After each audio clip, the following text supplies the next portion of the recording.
The overall goal of the following experiment is to introduce fluorescently labeled small molecules or proteins into the cytoplasm of a cultured mammalian cell and to observe the induced morphological changes from micrometer to multi-nanometer resolution.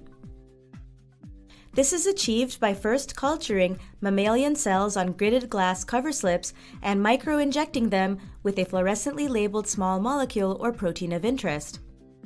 Next, the cells are fixed in formaldehyde and observed and imaged using fluorescence microscopy.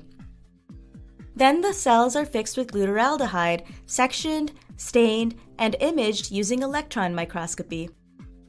Finally, images taken during bright field, fluorescent, and electron microscopy are combined and aligned. Ultimately, the correlation of these images allows the researcher to image at high resolution perturbations induced by the small molecule or protein of interest.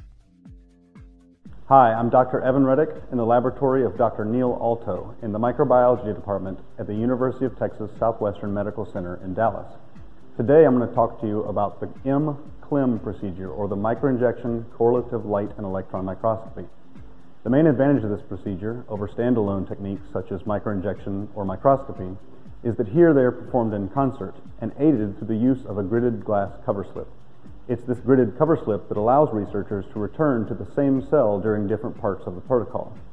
In addition, this technique affords the researcher the ability to observe induced subcellular architectural changes from a wide variety of injectable small molecules or proteins of interest, and to do so from micrometer to multi-nanometer resolution.